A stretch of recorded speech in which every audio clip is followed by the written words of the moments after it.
Hi Pisces! Welcome po sa ating channel. At ito ang inyong daily kabay-tarot reading for April 3, 2025. Please be reminded kung naka-resonate kayo, comment down.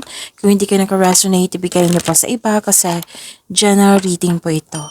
This is for you Pisces ngayong April 3, 2025.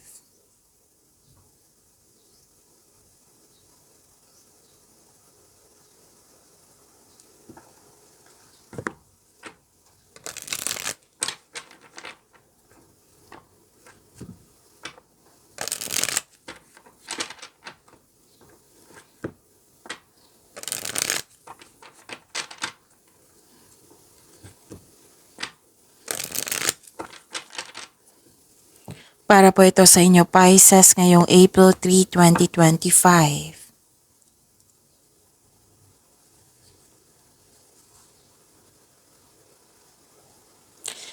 Maraming salamat po sa inyong patuloy na suporta at maraming salamat din po sa mga hindi nag-skip ng ads.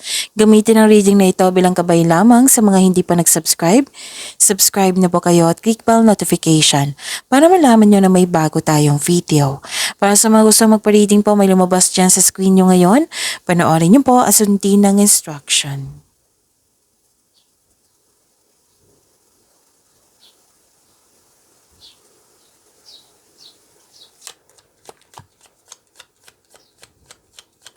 Spirits Guide, mga ganap po para kay Pisces ngayong April 3, 2025. I need 3 cards po.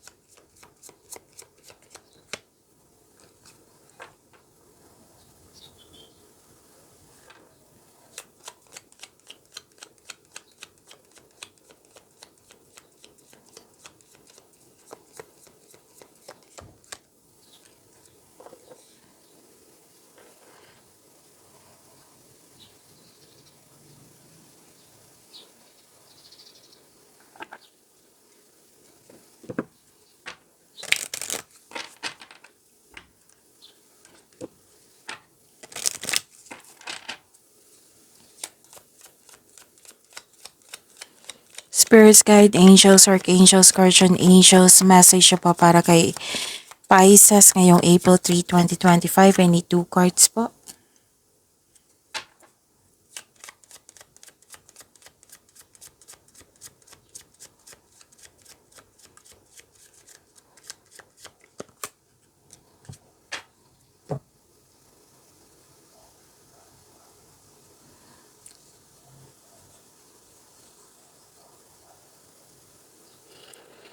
Ngayong April 3, 2025 para po kay Pisces, may new beginning ako nakikita dito, bagong simula sa connection sa isang tao.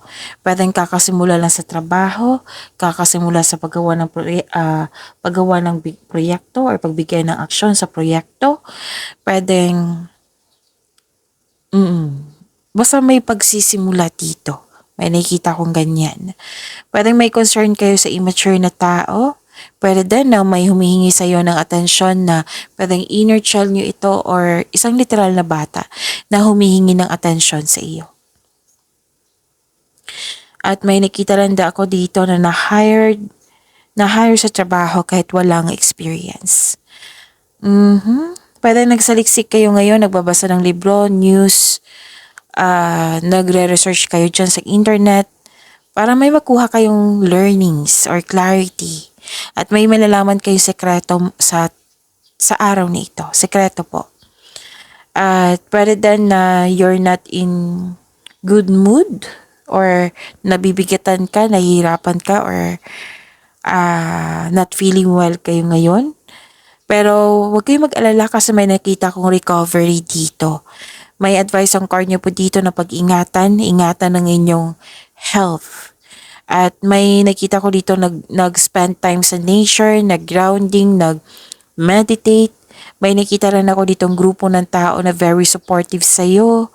May spiritual growth and personal development.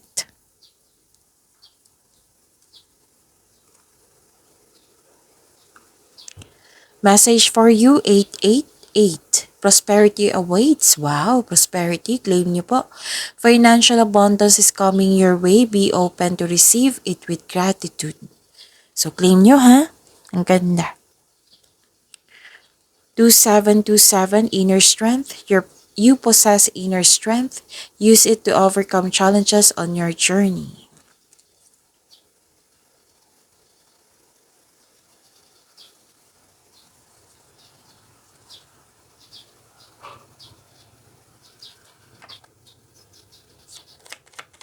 Spirits Guide, ano po yung energy ni Pisces ngayong April 3, 2025? I need 2 cards po.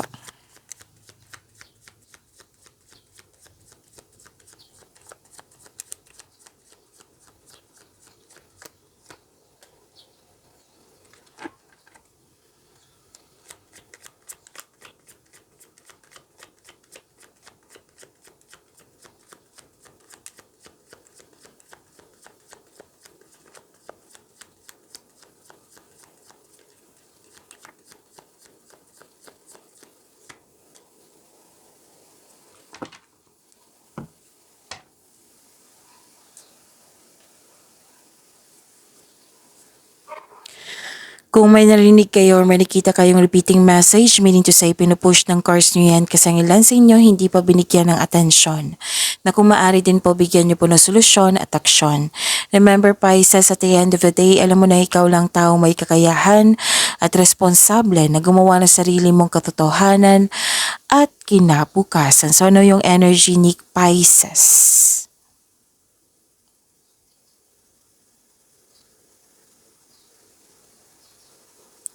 May nakita ako ditong may concern sa hindi marunong magbigay halaga at pwedeng sa mga nangyari, oo, na hindi nagbigay ng halaga, hindi nag-stable yung emotion mo. May nakita rin ako ditong takot o may alinlangan ka mag-take ng lead. Leader po, kahit nang iba ay naghihingi sa'yo ng guidance. Mag-ingat din kayo sa communication sa isang tao. Baka may masabi kayo na hindi maganda sa kanila kasi naging sensitive ito. Oo. Or may problema sila na maging mainit yung ulo po.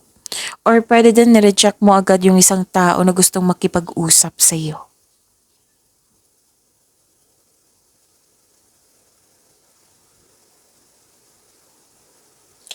May nakita rin ako ditong naging arugante. Ito yung concern, labis na pagmamalapis at may naging arugante. May bossy din dito na gustong makuha lahat ang gusto. Or hindi ka satisfied sa completion ng mga ginagawa mo. Pwedeng completion ng project po ito. So this card also tells you na huwag masyadong gastahin kung ano ang mga biyayang natanggap. Yes, kasi may nakita ko sa abundance. Yes, may nakita kong abundance dito and success. May biyayang natanggap. So ang reminding card niyo po dito, huwag masyadong gastahin kung anumang mga biyayang natanggap. Kung i-consider mo ang mga biyayang natanggap, celebrate it by expressing gratitude and generosity. So ito yung sabi dito, prosperity. Financial abundance is coming your way. Be open to receive it with gratitude. Yan din yung sabi ng card niyo po dito. So claim this abundance. Express with gratitude and generosity.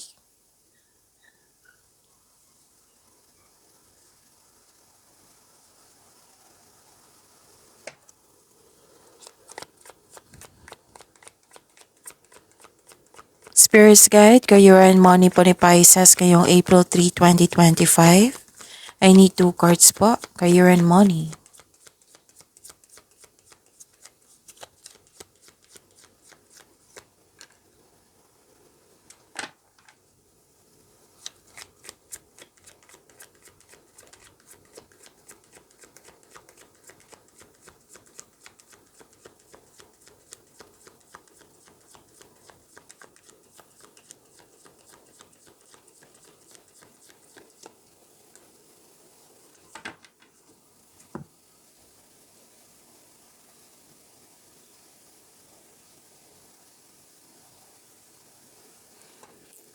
Sa inyong career and money po, maaring marami kayong ginagawa ngayon. Please prepare yourself, Pisces, kasi nakikita ko dito magiging busy ka. Pwedeng busy sa movement, sa mga ginagawa, or busy sa kakaisip. Kasi may nakita ko dito na burnout kayo, overspending sa trabaho, overwork. Yun nga, yung sinabi sa course nyo dito sa energy na may hindi nagbigay halaga. So, feeling burnout ka, gusto mo nang mag-give up, gusto mong, parang may gusto kang iwan. Feeling uneasy sa path mo. So, it's never too late to begin again. Nawalan ng gana, kawalan ng ambisyon, pagod kayo eh. Pagod. So, ano yung ibig sabihin yan? Kailangan yung magpahinga. Hindi kayo makagawa ng solusyon yan kung pagod kayo. Kailangan ng pahinga, tamang tulog. Para sa kung na-energize na kayo, makakagawa na kayo ng solusyon yan.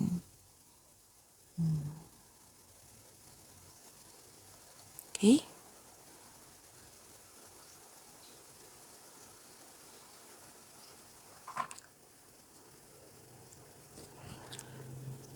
And this is good kasi at the end of the day, nagpasya ka na tulungan mo yung sarili mo. This is silver linings, this is moving on. Okay. Pwedeng nangyari na ito ha, itong loss or niloko kayo sa isang tao regarding sa career and money niyo po ito. Pwede din may nalampasan kayong opportunity.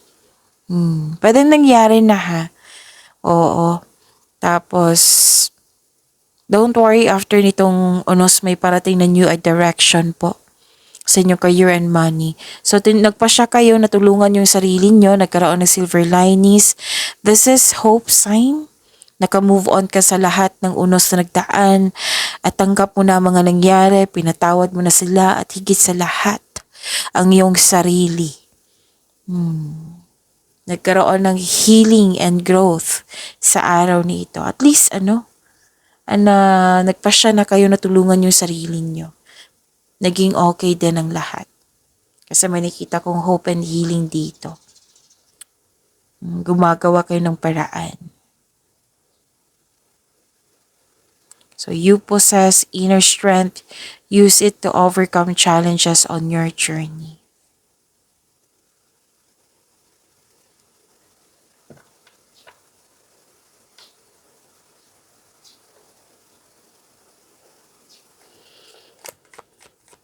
Spirit's Guide, Love Life, Self-Love, Partnership, and Romance, Pisces, ngayong April 3, 2025.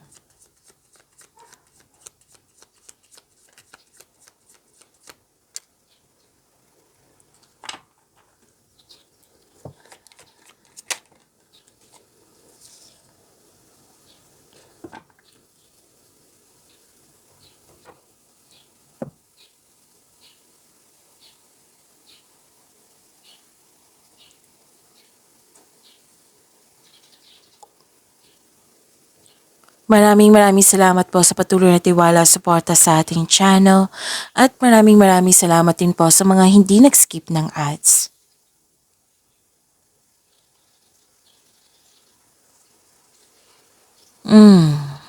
May sekreto kayong malalaman po.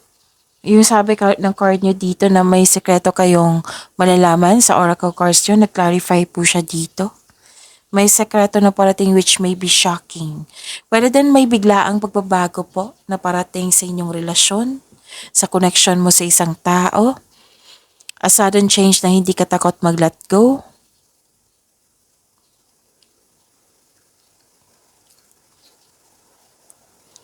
So, ang darating na pagbabago na ito ay makasuporta sa iyong growth and expansion. So, always expect the unexpected.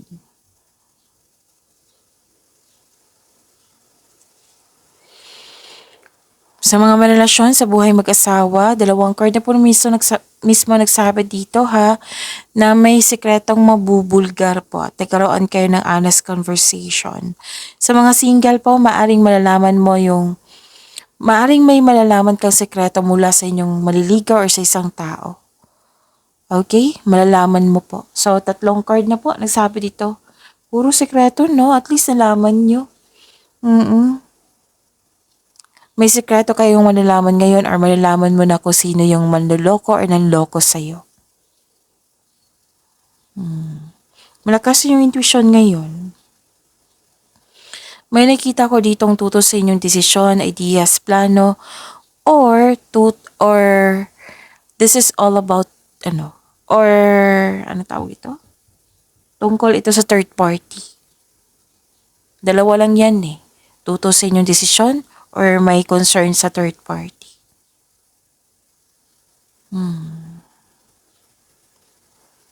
Pero don't worry, pwedeng naalala nyo talaga to, naalala nyo lang ito. Pero nakita ko talaga dito na, nagsabi ng card dito na magiging happy din kayo. At the end of the day, magiging happy kayo. So, pwede na may matanggap kayong news or may matanggap kayo ng news na may buntis or wedding or may pagbubunga. Oo. Maaring may happy bonding kayo ng partner nyo or sa ibang tao. Pwede sa family mo din. Sa mga single po, may bala kayong mag-outing, mag-beach outing or camp outing to escape everyday pressures. So this is clarity, optimism, glory, gain, satisfaction, radiance, positivity. You have strength. Na-clarify siya dito. You have strength. So this is the happiest. May nakita talaga akong happiness dito. So may success at achievement na parating. May parating na blessings that will lead you to happiness. Improvement sa health is on the way. Naka-recover ka na. So nag-clarify din siya dito sa inyong card. Ito ay magandang kalusugan po at kaligayahan at kaaya-ayang pakiramdam. So yun ha, may nakita ko ditong reunion. Pwedeng old friends ito, partner or family member. Tapos ang ilan sa inyo komportable na mag-staycation sa inyong bahay. Kasi you felt secure, relaxed, and calm. Pag nag-staycation kayo, nag-stay kayo sa bahay. Pero din may mga bisita kayong mga bata na nagbibigay ng happiness sa iyo or na-heal yung inner child nyo. May ginawa ka na na-heal yung inner child nyo. So, success lies ahead if you keep the path. Enjoy your success po. Okay, naging guarded ka na din dito. Ang ilan sa inyo, ayaw nyo nang masaktan, defensive, guarded na. Ang mga single dito, ayaw nyo munang magkaroon ng relasyon. Pinaprotektahan mo yung sarili mo. Para sa mga relasyon sa buhay mag-asawa, umiiwas kayo ng away or confrontation para hindi ka or kayo masaktan. Kumbaga, nililimitahan mo ang sarili mo. So this card asks you to try to release your fears of opening up to love. Pinaprotektahan mo yung sarili mo na hindi masaktan dahil sa traumang nangyari sa nakaraan. So, kalma ka lang pero nakikinig ka sa iyong paligid. Nag-iisip ka muna bago magdesisyon para hindi na maulit yung pagkakamali mo dati. Baka kailangan mo ng kausap po. Sa kasasabi ng card nyo dito, this card asks you to seek help or ask support para makatulong sa inyong pagpagaan sa inyong isipan. Pero the best way kung ikaw mismo yung nakikinig sa inyong intuition. Pwedeng intuition. Pero the best po pag ikaw ay mismo ay nakikinig sa inyong sitwasyon. Tapos gagawa kayo ng aksyon. Kasi magbibigay ito ng kaginhawaan na iyong hinahanap.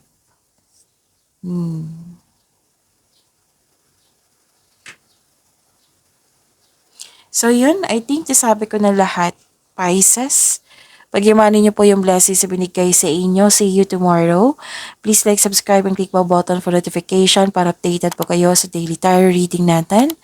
Maraming salamat po.